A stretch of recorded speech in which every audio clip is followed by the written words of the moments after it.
ายดีเป็นไงพี่น้องเราสบายดีเมื่อทุกคนเราขอบคุณพระเจ้าเนาะที่เรามีโอกาสได้เข้ามาโหนใจโหนจิตโหนใจกันเป็นดำหนึ่งใจเดียวกันสรรเสริญถวายพระเกียรติแด่พระเจ้าร่วมกันในที่นี้และสำหรับพี่น้องที่อยู่ทางไกลเด้บอกว่าอยู่ประเทศลาวหรือว่าอยู่ทางใดแห่งหนใดที่อยู่ในทั่วทุกมุมโลกนี่ที่เป็นคนลาว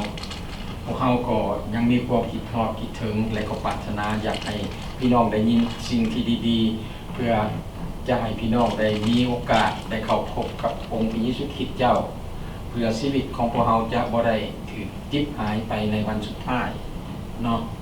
แล้วจะมีชีวิตฝ่ายจิตวิญญาณของพวกเขาไปอยู่กับองค์พระผู้เป็นเจ้าข้าน้อยเชื่อว่า ทุกคนของพวกเขาในที่เป็นคนลาวก็มีความปรารถนาในวันสุดท้ายนั้นอยากไปอยู่ในแผ่นดินสวรรค์ของพระเจ้าใครก็อยากไปสวรรค์อยากไปบนดีถึงสุขแต่ว่าเฮากับรู้จักฉะนั้นมีทางเดียวที่เฮาเสียจะรู้จักได้ก็คือทางพระเยซูคริสต์เนาะฉะนั้นพวกเฮาต่างคนก็จึงเฮ็ดไปต่างๆนานาโอเคขอบคุณพระเจ้าที่พวกเรายังมีความจริงของพระเจ้าให้เราได้ยินได้ฟังเนาะวันนี้พวกเราจะได้นมัสการร่วมกันอีกและก่อนที่เราจะได้ยินได้ฟังพระวจนะของพระเจ้านั้นก็ให้เราเตรียมคิดเตรียมใจใส่ประคำของพระเจ้าก่อนอื่นเราอธิษฐานเนาะสาธุการแต่องค์พระบิดาเจ้าขอบพระเดชคุณพระองค์สำหรับวันเวลาที่พระองค์ได้ทรงประทานให้หมู่ข้าน้อยได้มีชีวิตอยู่และได้มีโอกาสได้เข้ามาสรรเสริญถวายพระเกียรติแด่พระองค์ในสถานที่นี้คือ The New Beginning Laotian Baptist Church ที่นี่ที่เป็นบอนที่พระองค์ได้ทรงจัดเตรียมให้กับหมู่ข้าน้อยพระบิดาเจ้าขาขอพระองค์ทรงโปรดนำหมู่ข้าน้อยในการที่จะได้ยินได้ฟังพระวจนะของพระองค์เจ้าเพื่อว่าพระวจนะของพระองค์นั้นจะเป็นเข็มทิศสี่ทางในจิตใจของหมู่ข้าน้อยให้ไปถึงจุดหมายปลายทางคือแผ่นดินสวรรค์ของพระองค์เจ้าฉะนั้นพระบิดาเจ้าขาในการที่จะได้ยินได้ฟังนี้ขอพระองค์ทรงโปรดประทานสติปัญญาอันมาจากเบื้องบนให้กับหมู่ข้าน้อยเพื่อว่าหมู่ข้าน้อยจะได้ใช้สติปัญญานี้เข้าในการศึกษาในการพินิจพิจารณาและตึกตองถอยประคำของพระองค์และนำมาประกอบใช้ในชีวิตประจำวันของหมู่ข้าน้อยเพื่อเฮ็ดให้ทุกสิ่งนั้นเกิดผลดีตามพระประสงค์ของพระองค์สำหรับตัวของข้าน้อยเองผู้ที่จะกล่าวในพระวจนะของพระองค์ในวันนี้ขอพระองค์ทรงสถิตอยู่นำข้าน้อยให้สติปัญญากับข้าน้อยและให้ทุกถ้อยคำที่ข้าน้อยได้กล่าวออกไปนั้นได้รับฤทธิ์เดชจากพระวิญญาณบริสุทธิ์ของพระองค์ว่าเป็นคำจริงและเป็นทีหมู่ข้าน้อยจะสรรเสริญและย่องยอและนำมาประกอบใช้ในชีวิตของหมู่ข้าน้อยเพื่อเฮ็ดให้ชีวิตของหมู่ข้าน้อยเปลี่ยนแปลงไปในทางที่ถูกต้องฉะนั้นหมู่ข้าน้อยเองจึงอ้อนวอนและอธิษฐานต่อพระองค์เจ้าด้วยความเชื่อดอกนามบริสุทธิ์ของพระเยซูคริสต์เจ้าเอเมนขอบคุณพระเจ้าพี่น้องที่หักบ่แม่นอาทิตย์แล้วนี่ก่อนอาทิตย์แล้วนี่พวกเราก็ได้ยินคำเทศนาเกี่ยวกับเรื่องความหักของพระเจ้าเนาะพวกเราก็ได้ยินเรื่องนั้นแต่สำหรับมื้อนี้พวกเราจะได้ยินอีกเรื่องหนึ่งคือข้าน้อยใส่หัวข้อในวันนี้ถึงว่าพระเจ้าทรงยุติธรรมยิ่งในปัจจุบันในเวลานี้สภาพการของโลกของพวกเราและพี่น้องก็ติดตามข่าวการสู่รบการต่อสู้จนเฮ็ดให้พี่น้องได้ฟังข่าวตัวนั้นเฮ็ดให้พี่น้องได้มีความสับสนบ่ว่าผู้ใดถูกผู้ใดผิดเนาะผู้ใดถูกใดผิดแต่ว่าสิ่งหนึ่งที่ถูกต้องที่สุดก็คือถึงอะไรจะเกิดขึ้นอยู่ในแผ่นดินโลกนี่องค์พระผู้เป็นเจ้าพระเจ้าผู้ที่ยิ่งใหญ่สูงสุดของพวกเราพระองค์ยังทรงดำเนินงานของพระองค์อยู่เนาะฉะนั้นเราจึงจะมาเว้าถึงเรื่องความยุติธรรมของพระองค์พี่น้องที่หักข้าน้อยมีคำถามเป็นคำถามที่ส่วนตัวเราลองถามเจ้าของเองมาในชีวิตของพวกเรา มีผู้ใดแน่ที่บ่เคยทำความผิด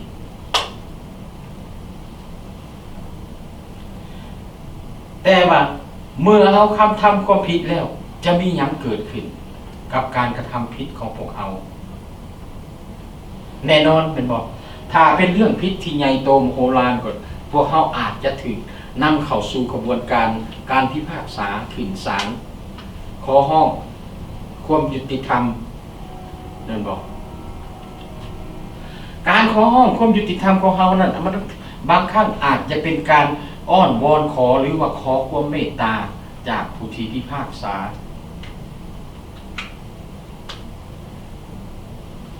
ด้วยว่าเสรีภาพและความยุติธรรมสำหรับทุกๆคนนั้นแต่สำหรับพวกเรามันเป็นสำหรับคริสเตียนของพวกเรานะมันเป็นความเมตตาพระเจ้าเฮ็ดให้มันสมดุลได้อย่างไรเกี่ยวกับเรื่องนี้ในความผิดบาปของเราแต่พระเจ้ากลับมาเฮ็ดให้เราได้หลุดรอดออกจากสิ่งนั้นพระเจ้าเฮ็ดสิ่งนี้ให้สมบูรณ์ได้เฮ็ดให้มันดุลเดียงกันได้ในชีวิตของพวกเราและก็มีแต่พระเจ้าองค์เดียวเท่านั้นที่สามารถให้ทั้งความยุติธรรมและให้ทั้งความเมตตาได้แม่นบ่พระองค์สามารถให้คนที่กระทำชั่วพ้นจากการลงโทษของเขาและความเมตตาที่และให้ความเมตตาต่อคนผู้ที่ยำเกรงพระองค์ให้เขาได้แม้ว่าเขามีความผิดแต่ว่าเขาย่านยำต่อพระองค์พระองค์ก็ยังเห็นให้เขาสามารถได้รับความเมตตาจากพระองค์ได้บ่มีผู้ใดเหตุได้มีแต่พระเจ้าองค์เดียวเท่านั้นที่สามารถเหตุได้และพระองค์ก็ได้เหตุเพราะอย่างเพราะพระองค์ทรงเป็นพระเจ้าผู้ชอบธรรมและพระองค์เป็นเท่านั้นที่เป็นผู้สร้างความยุติธรรมนี้ในบทเรียนนี้เฮาขน้อยจะนำพาพี่น้องเข้าไปเบิ่งอยู่ในบทเพลงสรรเสริญบทที่7ที่กษัตริย์ดาวิดได้เขียนขึ้นเกี่ยวกับชีวิตของเพิ่นเองในความผิดพลาดของเพิ่นถ้าหากพี่น้องได้มีโอกาสมีคัมภีร์อยู่ในมือของพี่น้องได้อยากให้พี่น้องเปิดไปในบทเพลงสรรเสริญบทที่7เราจะเอาแต่ข้อ1หาข้อที่13แต่ในเบื้องต้นเราจะอ่านแต่ข้อ1หาข้อ5ก่อนแล้วเรามาบรรยายกันไปว่ามีหยังเกิดขึ้นในนั้นเพลงสรรเสริญบทที่7ข้อ1หาข้อ5ได้เว้าดังนี้ข้าได้พระผู้เป็นเจ้าพระเจ้าของข้าน้อยข้าน้อยวางใจอยู่ในพระองค์ขอช่วยข้าน้อยให้พ้นจากภัยจากผู้ข่มขู่ผู้ข่มเหงทั้งมวลขอช่วยข้าน้อยให้พ้นย่านว่าพวกเขาจะจีกจิตวิญญาณของข้าน้อยอย่างสิงใหญ่และจะจีกจิตวิญญาณนั่นออกเป็นตอนโดยบ่มีผู้ใดช่วยได้ข้าได้พระผู้เป็นเจ้าพระเจ้าของข้าน้อยถ้าข้าน้อยกระทำเช่นนี้คือถ้ามีความชั่วซ่าในมือของข้าน้อยข้าน้อยถ้าข้าน้อยตอบแทนความชั่วแก่ผู้ที่อยู่อย่างสันติกับข้าน้อยแต่ผู้ที่เป็นศัตรูด้วยปราศจากเหตุข้าน้อยเคยช่วยผู้นั้นให้รอดพ้นไปก็ขอให้ศัตรูข่มเหงจิตวิญญาณของข้าน้อยทันทีและให้พวกเขาเหยียบชีวิตของข้าน้อยลงเทิงดินและวางเกียรติยศของข้าน้อยไว้ในขี้ฝุ่นดินประคำตอนนี้กษัตริย์ดาวิดเขียนถึงเกี่ยวถึงเรื่องของตนเองอยู่ในมันเกิดขึ้นในระหว่างรัชกาลสมัยซาอูลเป็นกษัตริย์และในเวลานั้นชื่อเสียงของกษัตริย์ดาวิดของดาวิดเรายังไม่ได้เป็นกษัตริย์เถื่อเลยชื่อเสียงของดาวิดในเวลานั้นเป็นที่นิยม และเป็นที่ยกย่องของประชาชนจนเฮ็ดให้กษัตริย์ซาอูลนี่มีความอิจฉา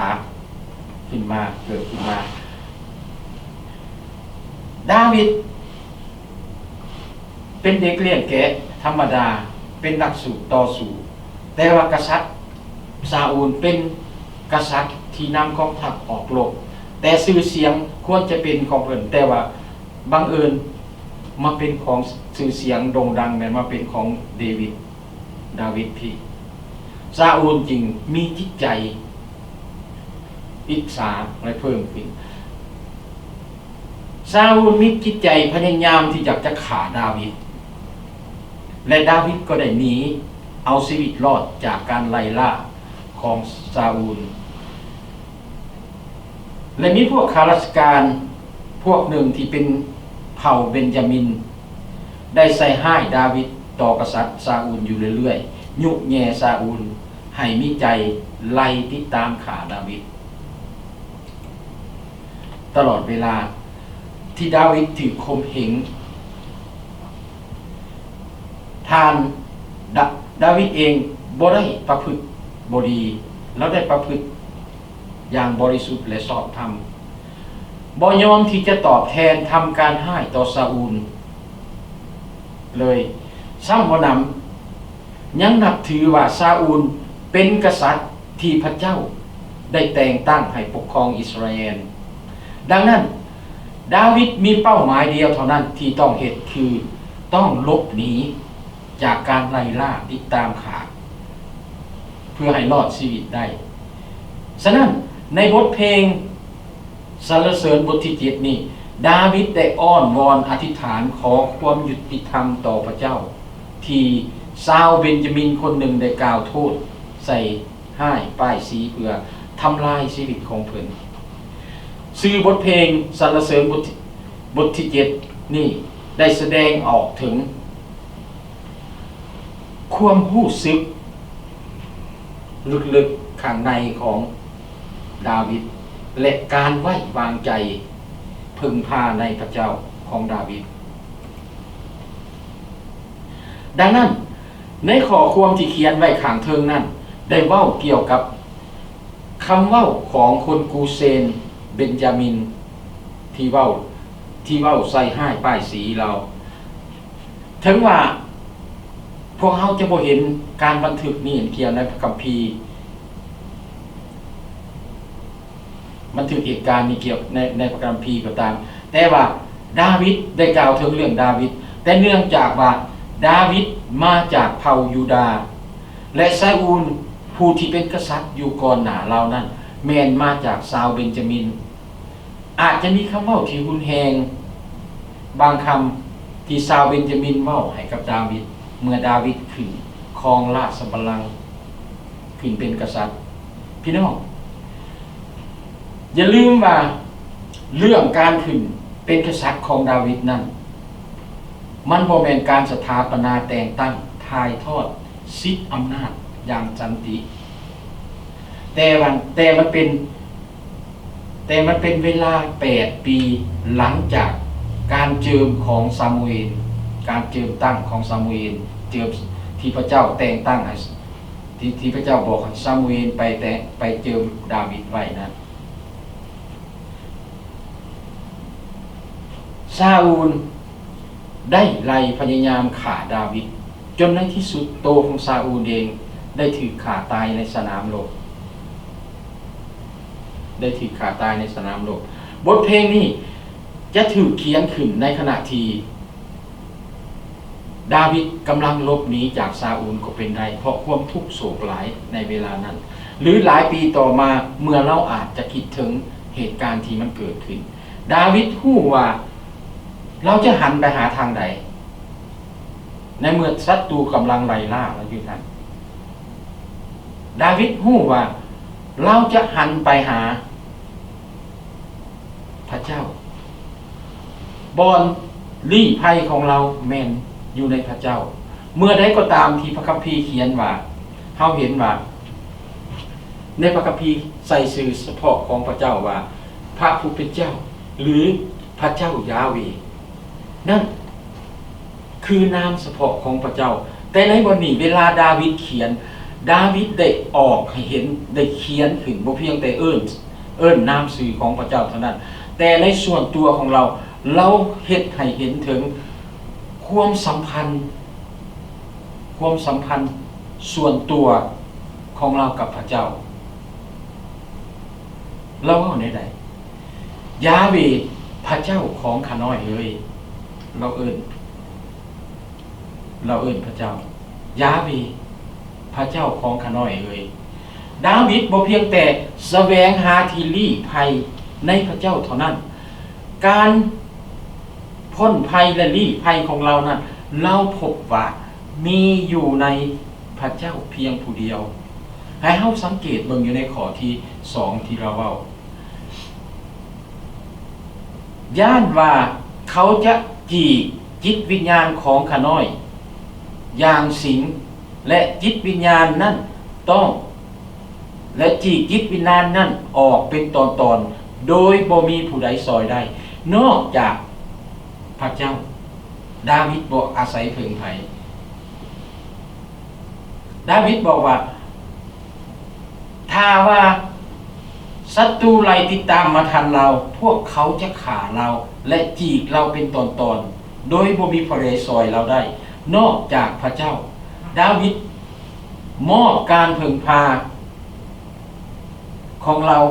ไว้ในพระเจ้าอย่างหมดอกหมดใจดาวิดบ่มีแผนการสำรองใดๆอีกถ้าพระเจ้าบ่ช่วยเราก็จะบ่ได้รับการช่วยเหลือพี่น้องที่รักบางครั้งในความคิดของพวกเราที่พวกเราเผชิญกับปัญหาต่างๆนะพวกเราอาจตั้งคำถามว่าพระเจ้าเป็นพระเจ้าของเราแท้บ่แต่ถึงอย่างใดก็ตามผู้ที่เชื่อวางใจในพระเจ้าพวกเราจะบ่เป็นคนหน้าหวายหลังหลอกพวกเราจะต้องมีความอธิษฐานให้การพึ่งพาอย่างจริงจังกับพระเจ้าให้เราเบิ่งในคำอธิษฐาน2อย่างนี้ที่แตกต่างกันอันที่1พระองค์เจ้าขาถ้าพระองค์อยู่ที่นั่นถ้าคำอธิษฐานเป็นดังนี้พระองค์เจ้าขาถ้าพระองค์อยู่ที่นั่นพระองค์สามารถช่วยข้าน้อยออกจากความวุ่นวายนั่นได้และคำอธิษฐานอันที่2ที่เราเห็นโอ้พระผู้เป็นเจ้าพระเจ้าของข้าน้อย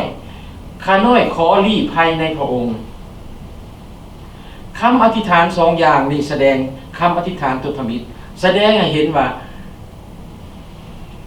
คนที่อธิษฐานนั้นมีความหวังแต่ขาดความมั่นใจนั่นคือเฮาเว้าถึงว่าเฮาบ่ได้หมดอกหมดใจในการวางใจในพระเจ้าเฮายังเป็นคนที่หน้าหวายหลังหลอกอยู่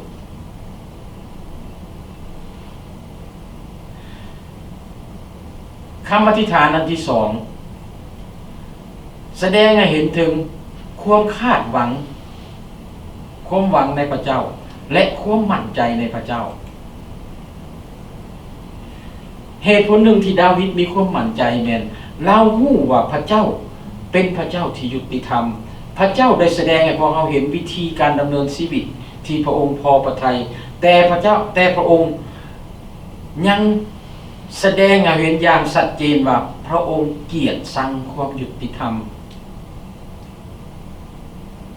และจะบ่ปล่อยผู้กระทำผิดไปโดยบ่มีการลงโทษถ้าเฮาอยากเบิ่ง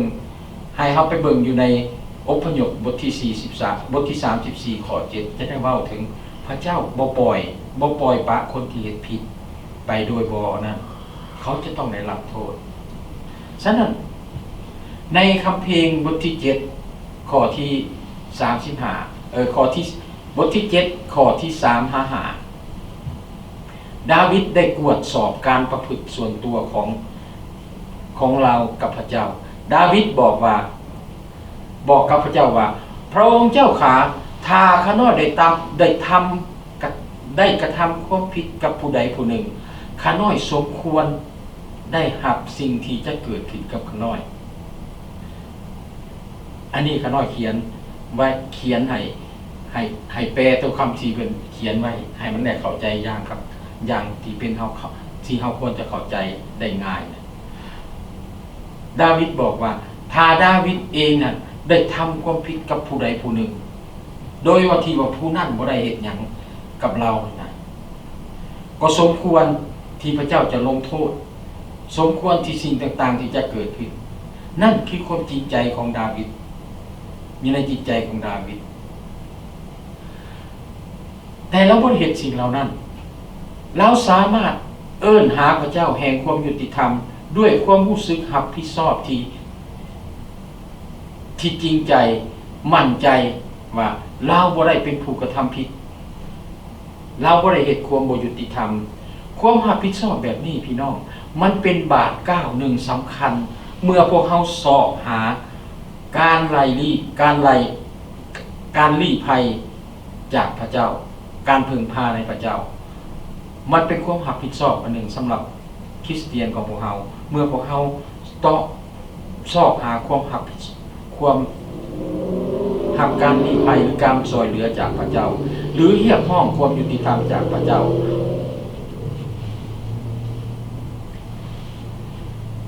ดาวิดยังได้ให้อีกในพระคำตัวหนึ่งที่พวกเฮาเห็นเกี่ยวกับบรรดาการช่วยเหลือในของพระเจ้านี่ดาวิดได้เว้าดังนี้ขอพระองค์ทรงทดสอบเบิ่งข้าน้อยและเปิดเผยความนึกคิดทั้งหลายของข้าน้อยขอพระองค์ทรงทอดพระเนตรเบิ่งว่าข้าน้อยมีหยังแดที่เฮ็ดให้พระองค์ทรงลำบากพระทัยและขอทรงนำหน้าข้าน้อยไปสู่เส้นทางอันคงอยู่ตลอดไปพี่น้องที่รักความจริงใจมันเป็นบาทก้าวอันหนึ่งของคริสเตียนของพวกเราที่จะพึ่งพาในพระเจ้าที่เขาจะมั่นใจในพระเจ้าถ้าเขาขาดความมั่นถ้าเขาขาดความจริงใจในพระเจ้าแล้วแม้ว่าเขาอยู่ในโบสถ์ในวิหารบางครั้งเขาจะมีความรู้สึกคือกับว่าโอ้ชีวิตนี้เขาจะรอดบ่เขาจะรอดบ่เพราะหยังเพราะบางครั้งเขาอาจจะเผชิญหน้ากับความเจ็บป่วยเป็นพยาธิร้ายเป็นมะเร็งแต่เขากลับคิดว่าเหตุเหล่านี้มันเกิดขึ้นกับเขาเป็นยังมันจึงเกิดขึ้นกับเขาเป็นยังมันจึงนั้นแต่เขาลืมนึกคิดถึงความจริงใจของเขาถ้าเขามีความจริงใจที่จริงจังที่นั้นสาเหตุที่เขาบางครั้งสาเหตุที่เขาติดเป็นพยาธิแคนเซอร์เขาอาจจะเมื่อก่อนเขาอาจจะกินของแสลงเข้าไปในสู่ร่างกายของพวกเราเป็นเหล้ายาเป็นอะไรก็ดีที่บ่เป็นสิ่งที่บำรุงร่างกายของพวกเรามันก็จะสร้างผลสะท้อนให้กับร่างกายของพวกเราจริงทั้งฝ่ายจิตวิญญาณพวกเขาได้รับความรอดฉะนั้น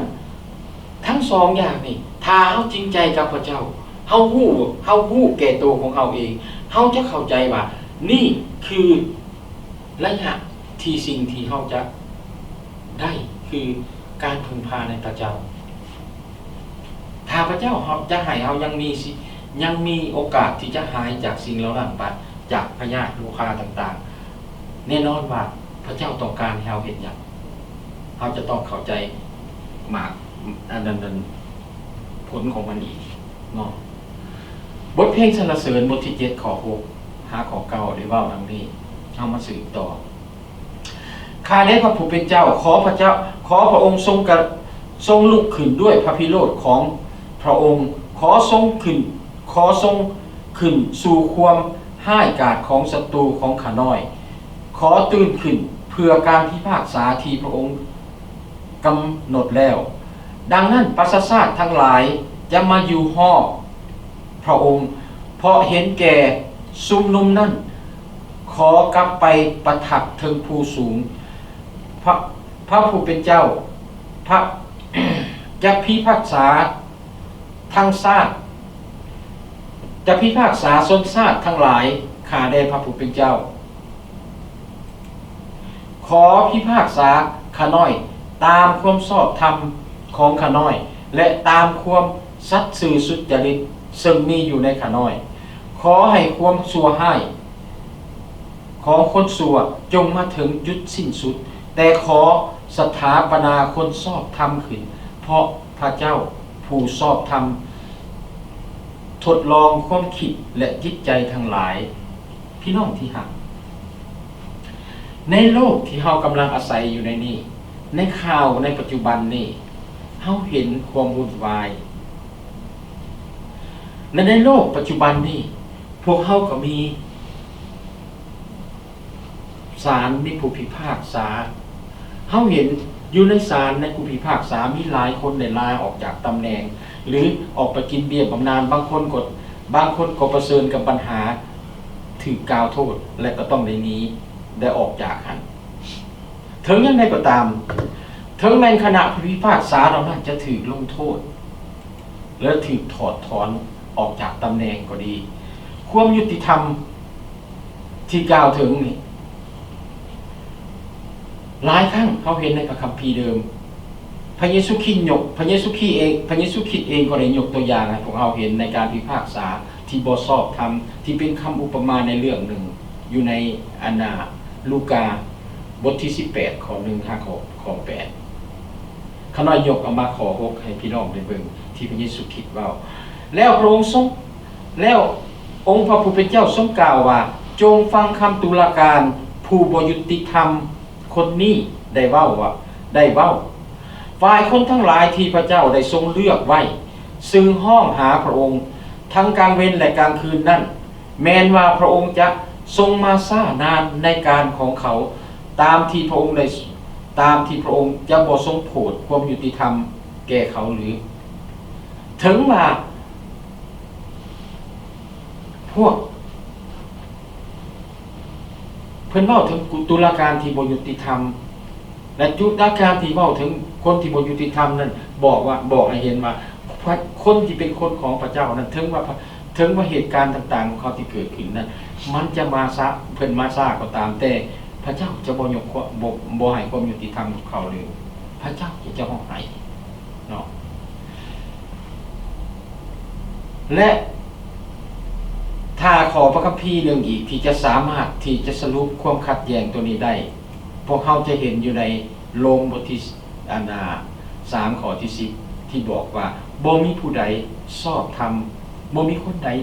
ในสายพระเนตรของพระเจ้าท่านที่เป็นผู้ชอบธรรมถ้า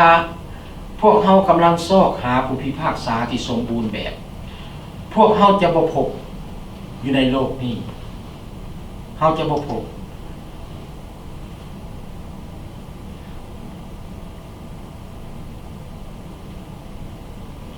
แม้แต่เมื่อเขาเดินเข้าไปในศาลเขาจะเห็นที่อยู่ในหน้าศาลก็เจ้าเขียนไว้อยู่ในห้องการเขียนไว้ว่าพวกเขาไว้วางใจในพระเจ้าแต่การตัดสินของพระเจ้านั้นยังบ่ถือแล้วเห็นอีกสิ่งหนึ่งในความสอบธรรมนี่ที่แตกต่างเมื่อเฮาเห็นอยู่ที่เขียนได้อยู่ในหันในเพลงสรรเสริญบทที่7ข้อ7 5ข้อ8ที่เว้าว่าดังนั้นประชาชาติทั้งหลายจะมาห้อมพระองค์เพราะเห็นแก่สุขสนนั้นขอกลับไปที่เทิงที่สูงพระผู้เป็นเจ้าจะพิพากษาชนชาติทั้งหลายข้าแด่พระผู้เป็นเจ้าขอพิพากษาข้าน้อยตามความชอบธรรมของข้าน้อยและตามความสัตย์ซื่อสุจริตซึ่งอยู่ในข้าน้อยพระเจ้าเห็นดาวิดบ่เพียงแต่แสดงความมั่นใจว่าพระเจ้าเป็นผู้ชอบธรรมเป็นพระเจ้าที่ชอบธรรมเป็นพระเจ้าผู้ที่พิพากษาแผ่นดินโลกทั้งหมดและพระเจ้าจะเป็นผู้ที่เฮ็ดสิ่งที่ถูกต้อง ถ้าเฮาเบิ่งไปย้อนไปในปฐมกาลเฮาเห็นเกี่ยวกับเรื่องของอับราฮัมเมื่ออับราฮัมต่อรองกับพระเจ้าอับราฮัมจะเข้าไปซอยโลดหลานชายของเราที่เมืองโซโดมพระเจ้าจะทำลายถ้าพี่น้องจะอ่านให้พี่น้องไปเบิ่งอยู่ในปฐมกาลบทที่18เนาะเฮาจะเห็น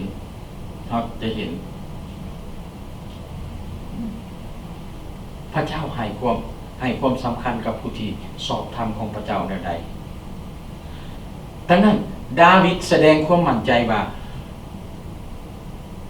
พระเจ้าเพียงผู้เดียวที่พิพากษาอย่างสอบธรรมและพระเจ้าเพียงผู้เดียวที่จะเฮ็ดสิ่งที่ถูกต้อง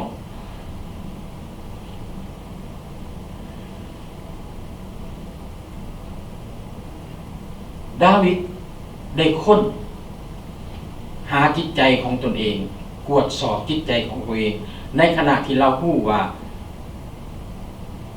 เราบ่มีบาปดาวิดเชื่อว่าเราบ่มีความผิดในข้อกล่าวหาของศัตรูของเราในเวลานั้นและมีแต่พระเจ้าเท่านั้นที่สามารถจะตัดสินใจจะตัดสินความคิดและเจตนาของดาวิดพี่น้องเฮาเบิ่งกันนี่ผู้พิพากษาที่เป็นมนุษย์อยู่ในศาลนะ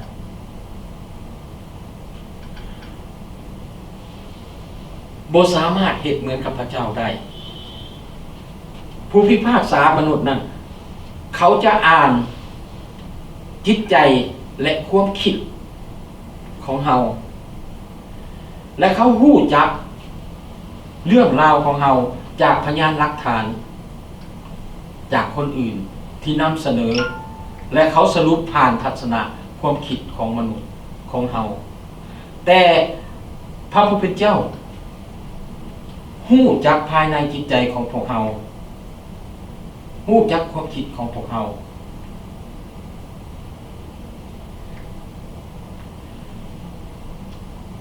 และในด้านหนึ่ง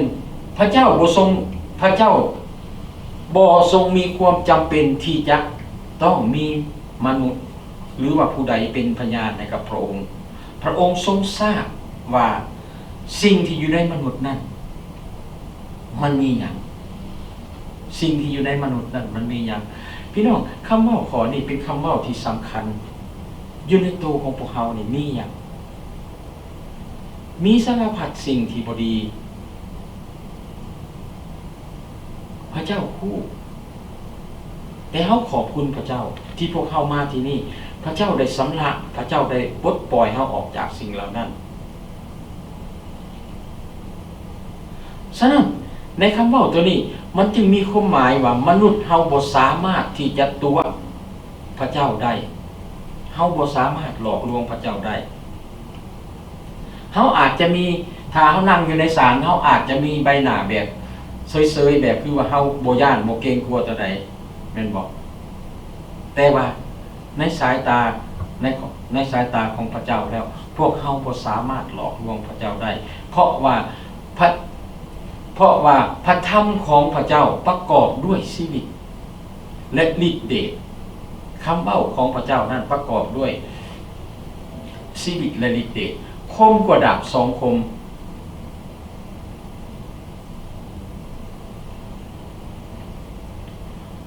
ทุกดวงแทงซอดถึงจิตใจและจิตวิญญาณตลอดทั้งคอกระดูกและไขกระดูกที่ติดต่อกัน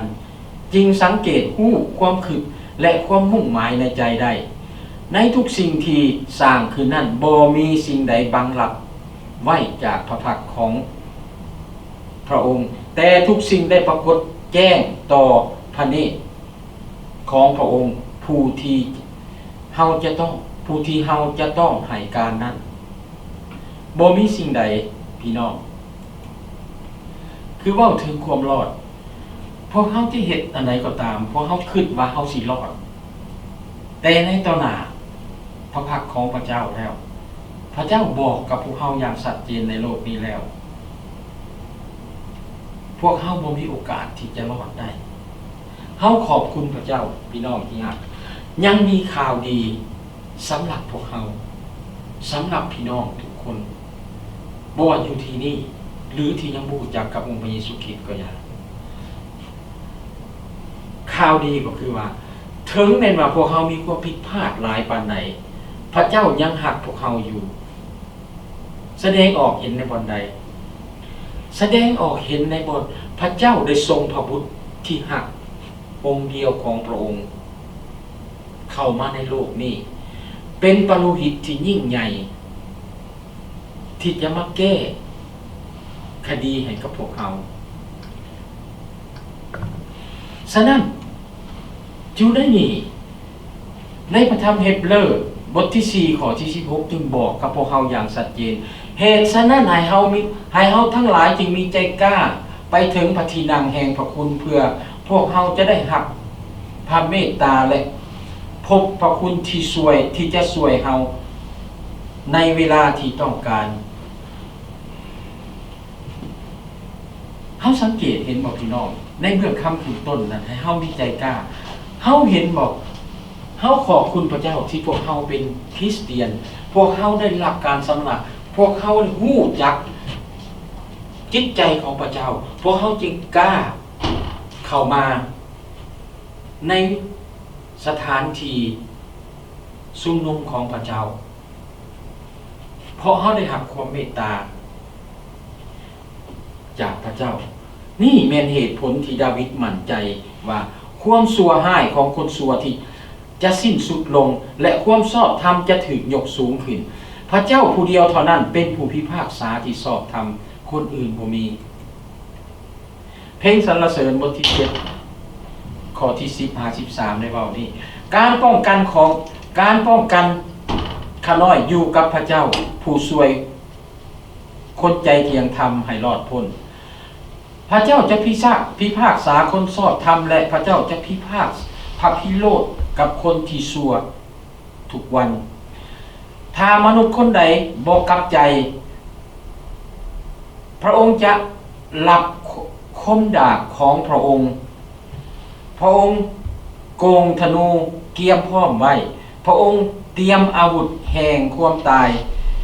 พระองค์เฮ็ดให้ธนูของพระองค์ต่อสู้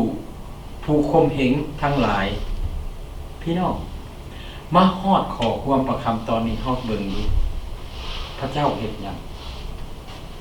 เกือบทุกอย่างที่พวกเราได้กล่าวเกี่ยวกับความยุติธรรมและความชอบธรรมของพระเจ้าที่เฮ็ดให้พวกเรารู้สึกสบายใจและมั่นใจพระเจ้าฮักพวกเราสามารถไว้วางใจพระองค์ในความยุติธรรมในการตัดสินที่ถูกต้องพระองค์บอกพวกเราว่าต้องใช้หยังเพื่อจะเฮ็ดให้พระองค์พอพระทัยพวกเขาจะเฮ็ดหยังในชีวิตของพวกเราเพื่อให้พระเจ้าพอพระทัยและพวกเขาสามารถมั่นใจพระองค์ว่าพระองค์ผู้หนทางของคนชอบธรรมถึงอย่างใดก็ตามพี่น้องสำหรับการตัดสินพิพากษาของพระเจ้ามันมีอยู่2ด้านเสมอพระเจ้าให้อภัยแต่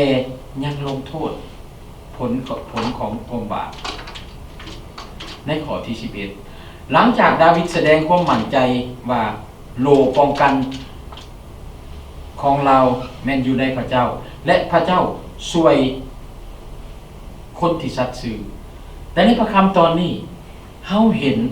สิ่งที่พระเจ้าจัดเตรียมไว้เราได้บรรลุสำหรับคนชอบธรรมและพระพิโรธของคนอธรรมมีอยู่ประมาณ4-5 อย่างอันที่1พระเจ้าเป็นนักรบที่กล้าหาญพระเจ้าได้เฮ็ดให้ดาบของพระองค์คมหลักคมดาบไว้พระเจ้าได้วางคันธนูของพระองค์ไว้พร้อมได้จัดเตรียมคันธนูของพระองค์ไว้พร้อมพระเจ้าได้เกียมอาวุธอันตรายของพระองค์ไว้คือความตายครั้งที่2ของมนุษย์ที่บ่กลับใจพระเจ้าจะยิงลูกศรของพระองค์ต่อสู่ผู้ใดเนาะ ต่อสู่ผู้ใดต่อสู่ผู้ที่บ่กลับใจต่อสู่ผู้ที่บ่กลับใจ การกลับใจนั้นหมายถึงหยัง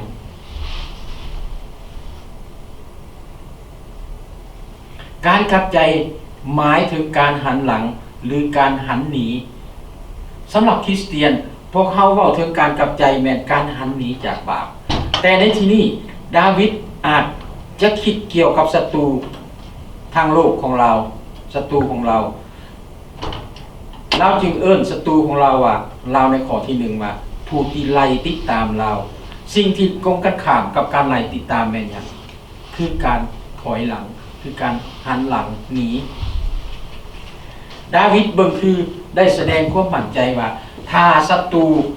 เราบ่หันหลังพระเจ้าจะใส่ความโกรธแค้นของพระองค์ต่อสู่เขาเฮาเห็นบ่4 5อย่างที่ดาวิดกล่าวถึงนะถ้าว่าศัตรูของดาวิดยังต่อสู้อยู่สิ่งที่พระเจ้าจัดเตรียมไว้นั้นจะเกิดขึ้นกับเขาสำหรับพวกเราก็คือกันพี่น้องที่รักที่พวกเราอยู่ในภาคประทันสัญญาใหม่สิ่งเหล่านี้ความสัตย์ซื่อของความสัตย์ซื่อยุติธรรมของพระเจ้านั้นยังคงอยู่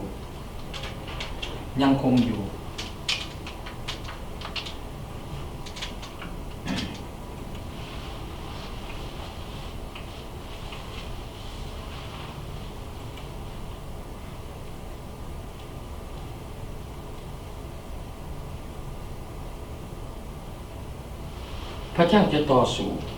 แต่เขาจะเห็นสิ่งหนึ่งที่มันเกิดขึ้นกับผลของความบาปเขาเห็นอีกตอนหนึ่งของดาวิดหลังจากที่ดาวิดได้เป็นหนึ่งกษัตริย์แล้ววันหนึ่ง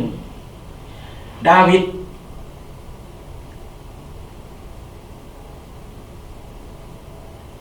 ได้ย่างอยู่เทิงหลังคาพระราชวังของเราเมื่อขณะที่เดินอยู่นั้นเรามองไปเห็นภรรยาของทหารของเราผู้ที่เราไว้วางใจที่สุดกำลังอาบน้ำอยู่และเนื่องจากเวลานั้นผัวของนางบ่อยู่ผัวของหญิงคนนี้กำลังไปต่อสู้อยู่ในสนามรบต่อสู้กับชาวฟาเลสไตน์อยู่ดาวิดจึงใส่คนไปเอิ้นนางมาและรับนอนอยู่กับเราต่อมาดาวิดเฮ็ดหยังดาวิดพยายามปกปิดความบาปของเราได้ใส่กลอุบายส่งนักรบคนนี้ไปอยู่ในสนามรบที่กำลังเข่งตึงอยู่เพื่อหยังเพื่อเราจะได้ประหารให้คนนี้ถือขาตายในสนามรบ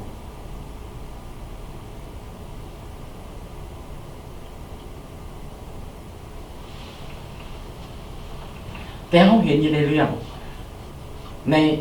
ในเรื่องนี้มีผู้ประกาศพระธรรมสื่อนาธานได้ไปหาดาวิดได้เว้าได้สนทนากันกับดาวิดได้เว้าถึงเรื่องนี้และดาวิดยอมรับดาวิดเรากลับใจแต่ดาวิดยังต้องเผชิญกับความบาปของเราเห็นลูกของกษัตริย์ดาวิดที่เกิดกับนางเบนเซบานั้นเป็นอย่างเกิดมาแล้วก็ได้เสียชีวิตครอบครัวของดาวิดล่มเหลวอาณาจักรของดาวิดปกครองอยู่ได้เพียงแต่รุ่นเดียวก่อนที่มันจะถึงแตกแยกหลังจากดาวิดไปแล้วมันก็ถึงแตกแยกพวกเขาสามารถอ่านเรื่องนี้ได้อยู่ใน2 ซามูเอลบทที่11ถ้าพี่น้องอยากอ่านพี่น้องที่รักถ้าบ่มีการกลับใจการพิพากษาล่อท่าอย่างแน่นอนฉะนั้นเฮาเห็นความหักของพระเจ้าเอาความหักของพระองค์ใส่เข้าในจิตใจของพวกเฮาให้เฮาเป็นห่วงเป็นใยต่อ ญาติพี่น้องชุมชนคนลาวบ่ว่าจะอยู่ในประเทศลาวบ่ว่าอยู่ในประเทศอยู่แห่งหนใดก็ตาม ที่เฮาไปได้หรือที่เฮาไปบ่ได้ก็ตาม ดังนั้นพวกเฮาจึงจัดให้มีการออกออนไลน์ออก YouTube ถ้าพี่น้องอยากจะเบิ่งการนมัสการของพวกเฮาอยากร่วมนมัสการนำพวกเฮาพวกนี้พี่น้องก็สามารถเบิ่งได้ตีเข้าไปอยู่ใน Facebook ก็ New Beginning Laotian Baptist Church พี่น้องเสิร์ชเข้าไปพี่น้องก็จะเห็นและอยู่ใน YouTube พี่น้องก็จะเห็น Channel ที่ใส่สื่อของกันหน่อยเองเวียงสวรรค์ Channel พี่น้องก็จะได้เห็นคำเทศนาที่ใส่ไว้นะฮะพี่น้องอยากจะเบิ่งตัวใดก็ได้ หรือว่าพี่น้องอยากจะเขียนคำแนะนำมาใดก็ดี พี่น้องติดตามแสดงความเฮาก็ติดตามเบิ่งและเฮาก็ตอบคำแนะนำของพี่น้องตลอดให้พี่น้องตั้งใจเบิ่งอย่าลืมนะพี่น้องเรื่องนี้เป็นเรื่องจริงพวกเฮาไปบ่พ้นพระพิโรธของพระเจ้าถ้าบ่มาทางองค์พระเยซูคริสต์ถ้าบ่มีการกลับใจการพิพากษารอท่าเฮาอยู่แต่เมื่อพวกเฮากลับใจพวกเฮาหันจากบาปกลับมาพระเจ้าว่าหน่อยใดถ้าเฮาทั้งหลายสารภาพความผิดบาปของพวกเฮาพระองค์ผู้สัตย์ซื่อเที่ยงธรรมจะทรงโปรดยกโทษของพวกเฮาและจะทรงโปรดสำระล้างเฮาทั้งหลายจากการอาธรรมหมดสิ้นพี่น้องเฮาอาจจะได้รับผลสะท้อนความบาปอยู่ในโลกต่อบาปของพวกเฮาแต่ชีวิตนิรันดรของพวกเฮาพระเจ้าได้รับพระเจ้าได้ยกย่องพี่น้องที่รักสรุปสุดท้ายพระเจ้าเป็นพระเจ้าที่สัตย์ซื่อเที่ยงธรรมเป็นพระเจ้าที่ยุติธรรมเฮาเห็นอยู่ในบทเรียนที่เฮาเรียนมาดาวิดบอกว่าเราจะประเสริฐกับปัญหาเราจะมีขอผิดพลาดหรือประเสริฐกับปัญหาใดก็ดีแต่เรายังเห็นการช่วยเหลือของพระเจ้าในสิ่งที่เราเห็นจิตสิ่งที่เป็นสิ่งที่ยุติธรรมและสิ่งที่ผิดพลาดของเราเห็นว่านี่คือความยุติธรรมของพระเจ้าพระเจ้าทรงยุติธรรมจริงฉะนั้นดาวิดจึงเขียนเพลงสรรเสริญตัวนี้ห้องสรรเสริญพระเจ้าพี่น้องให้เฮาสรรเสริญพระเจ้าผู้ที่ยิ่งใหญ่ผู้ที่สัตย์ซื่อผู้ที่เที่ยงธรรมและมีแต่ทางเดียวเท่านั้นที่จะให้ไถ่ชีวิตของพวกเรารอดพ้นก็คือองค์พระเยซูคริสต์ขอพระเจ้าอวยพรสาธุการเต็มพระบิดาเจ้าขอบพระคุณสำหรับพระคำในวันนี้โอ้พระบิดาเจ้าขาในวันนี้หมู่น้อยก็ได้สิ้นสุดจากการนมัสการและจะแยกย้ายกันกลับบ้านก็ขอให้พระองค์ได้ทรงสถิตอยู่นำหมู่น้อยและขอให้หมู่น้อยได้มีโอกาสและเวลาได้เข้ามานมัสการพระองค์เจ้าอีกในอาทิตย์ต่อไปฉะนั้นหมู่น้อยจึงอ้อนวอนและอธิษฐานต่อพระองค์เจ้าด้วยความเชื่ออนุพนามบริสุทธิ์ของพระเยซูคริสต์เจ้าเอเมนขอบคุณพระเจ้าเนาะ